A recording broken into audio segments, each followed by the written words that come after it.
Hello, this is Sally's Book Talk. Tune in daily for great books, bringing you the best from around the globe. Today, we're exploring Sartre's Existentialism is a Humanism, originally delivered as a lecture. The Chinese edition is about 30 pages, quite concise. I'll spend about 20 minutes unpacking the key points and core ideas from the book. We'll address these key questions. First, what are the three fundamental principles of existentialism? Second, why does Sartre characterize existentialism as humanism? Third, how does existentialism differ from traditional humanism? Fourth, why does existentialism possess such profound power to resonate in daily life? Many know Sartre's famous quote, "Hell is other people." That iconic line comes directly from Sartre himself. He emerged as France's most prominent public intellectual post, WWII, often compared to Voltaire and Victor Hugo. His works explore life's absurdities, paradoxes, despair, and emptiness. In 1943, Sartre published his philosophical masterpiece, Being and Nothingness, through a renowned French publisher. This 700-page, dense philosophical work unexpectedly captivated French intellectuals, making existentialism fashionable. Anecdotes tell of society women excusing vulgar language by claiming, "I must be becoming an existentialist."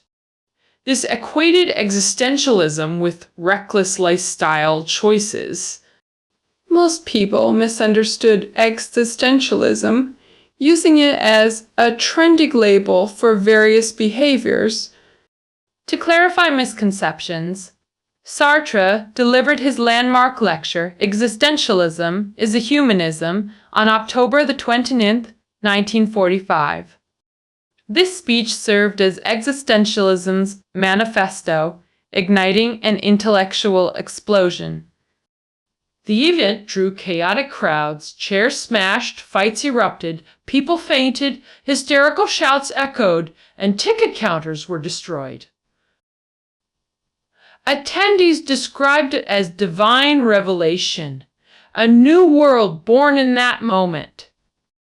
After this event, French intellectuals suddenly entered what could be called the Sartrean era. No other doctrine permeated daily life like Sartre's philosophy, profoundly shaping a whole generation's thoughts and behaviors. Existentialism crossed oceans, sweeping through Chinese university campuses in the 1980s. Students eagerly read Sartre's philosophy, staged his plays, and gave lectures about him.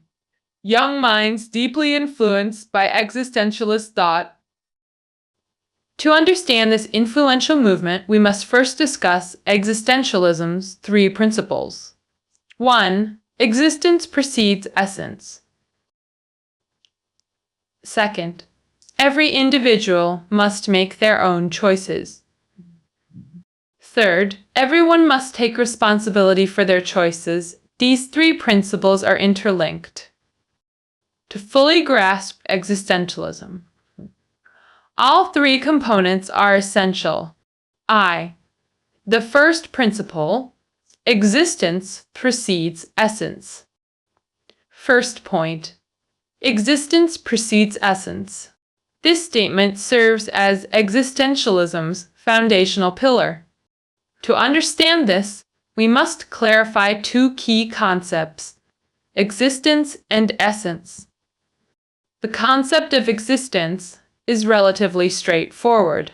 When we ask if something exists, we're simply asking whether it's present in reality. Applied to humans, it also refers to human activities and states of being. The concept of essence requires deeper examination. In philosophy, Essence has specific meaning. Questioning a thing's essence means asking, what is this thing? Defining its fundamental nature. Ancient Greek philosopher Socrates habitually asked, what is? Questions during discussions. At first glance, these questions seem easy, as many things are conventionally defined. As the saying goes, a table should look like a table, a chair like a chair, and humans should behave properly. This refers to the essential qualities that define things. Without them, objects lose their identity.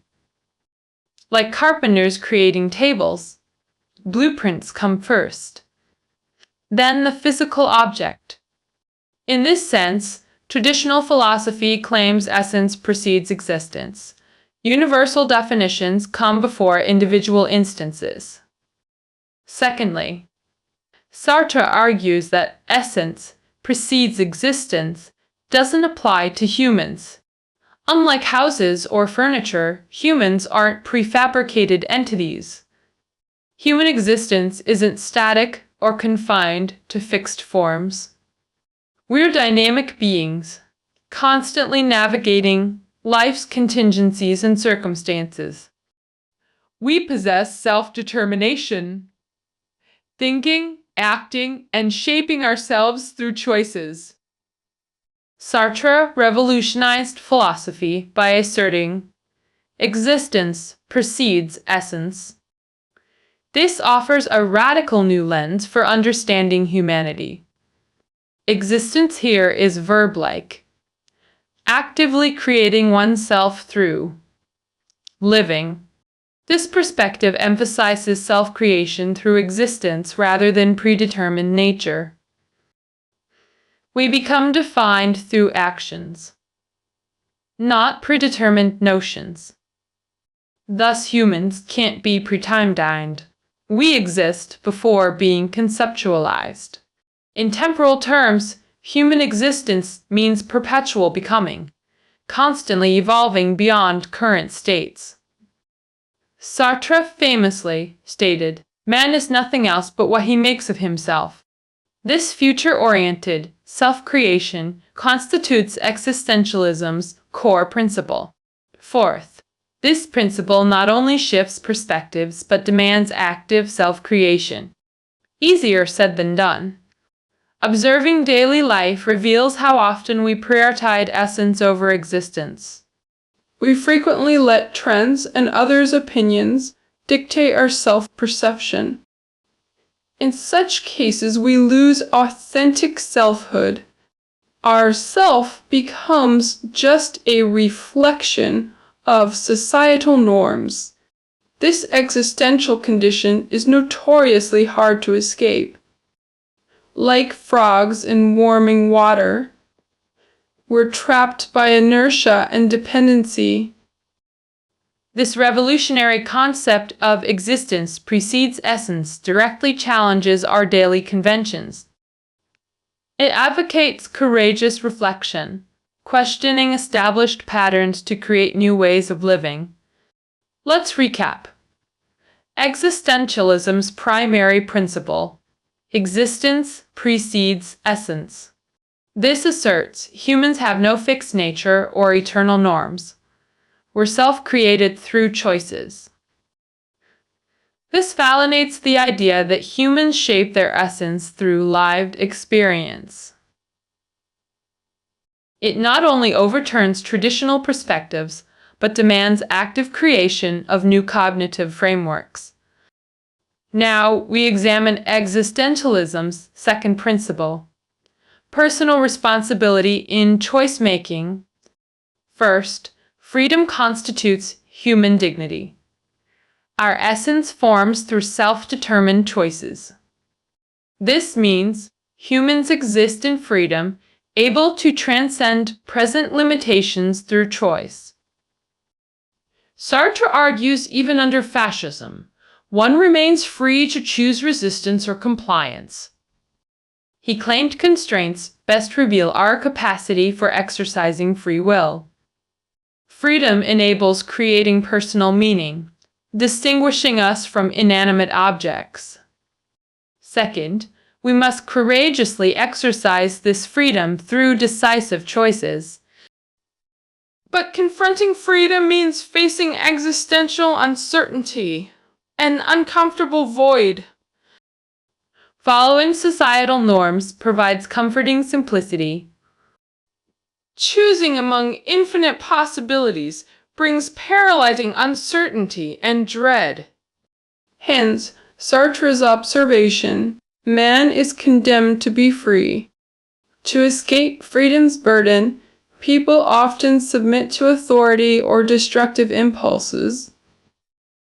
Sartre argues that since human dignity lies in exercising freedom, we must confront the anxiety of choice rather than shifting responsibility. Summarizing, the first principle leads to humanity's fundamental condition of free choice. Thus, existentialism's second principle demands courageous personal decision-making. I. The third principle, personal accountability for choices. First, humans bear responsibility for self-creation, logically negating divine predestination. Sartre explicitly positions existentialism as atheistic, provoking Christian criticism. Christians argue existentialism enables moral relativism without divine commandments. Sartre counters that existentialism demands greater personal responsibility. Why is this the case? Because existentialism places destiny entirely in human hands. Through choices and actions, we self-define my life, my rules bearing full accountability. Common excuses personality, fate, bad environment are exposed as self-deception. Existentialism reveals even passive. Conformity constitutes active choice. Second, choices impact others.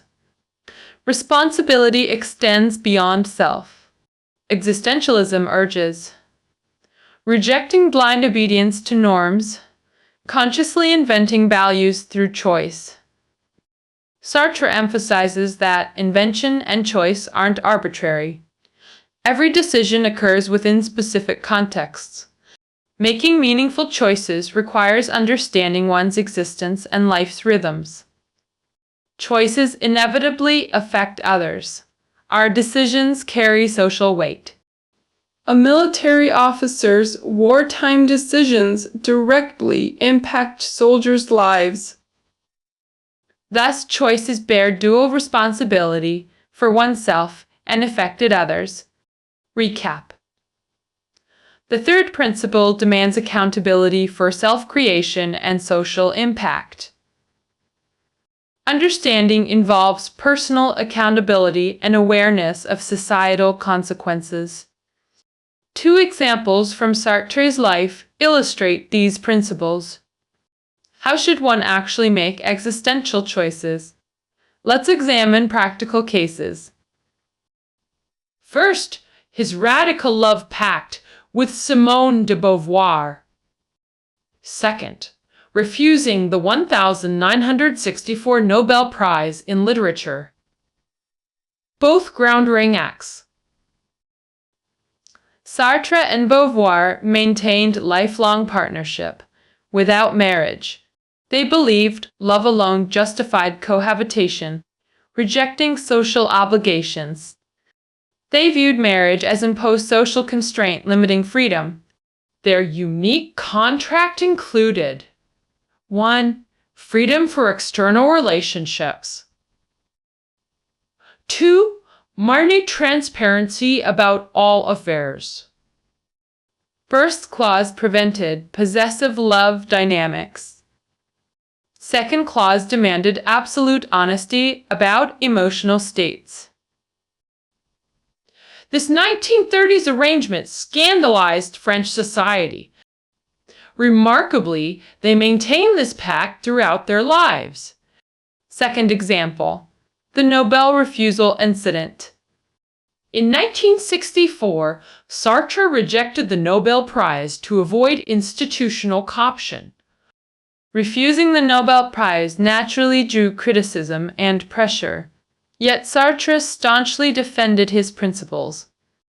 He believed the Nobel Literature Prize reflected political considerations, rather than pure literary merit. Acceptance would entangle him with institutional political stances. To preserve intellectual independence, Sartre resolutely declined the honor. These actions vividly embodied his existentialist principles. He rejected societal expectations through autonomous choices, embracing their consequences to shape himself. Now we return to our initial questions. Why does Sartre call existentialism humanism? How does it differ from traditional humanism? Why does existentialism possess such profound resonance in daily life?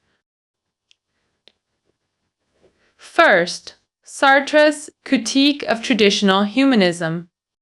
Traditional humanism centers on idealized humanity as ultimate value and purpose. It glorifies human nobility while advocating universal brotherhood.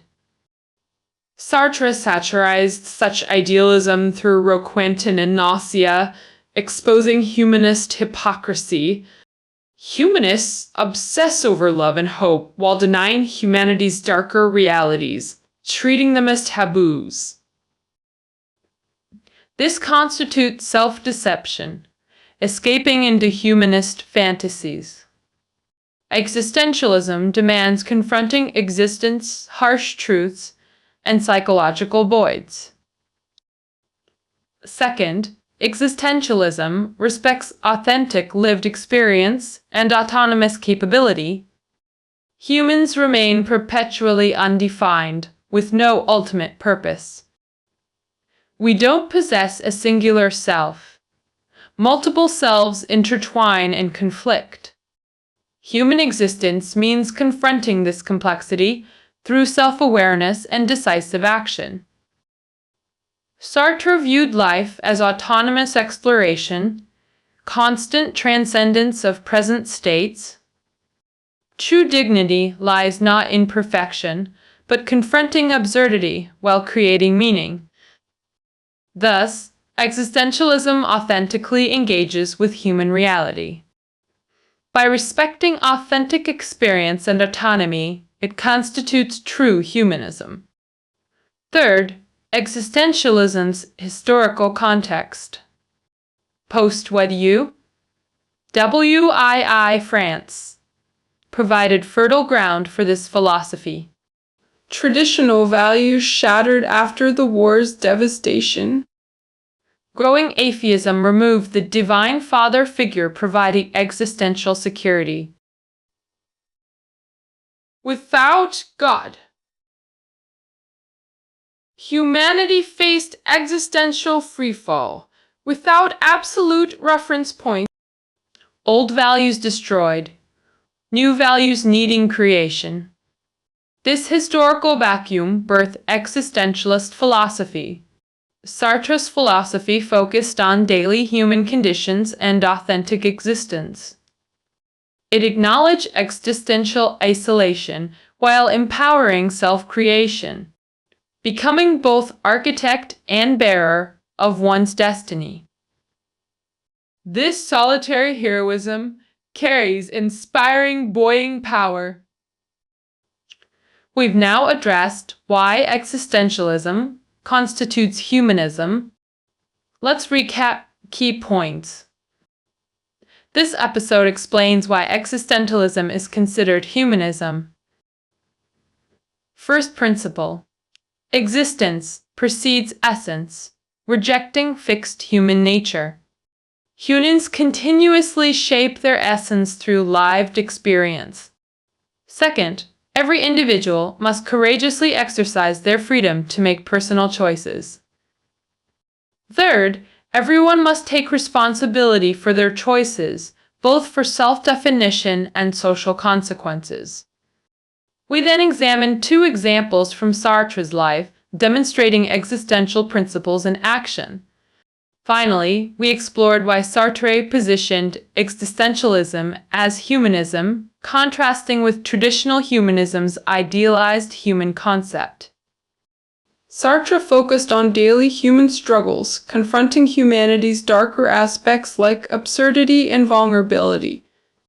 By consciously exercising freedom, we become architects and stewards of our existence. That concludes today's exploration. Find keynotes below the audio until next time.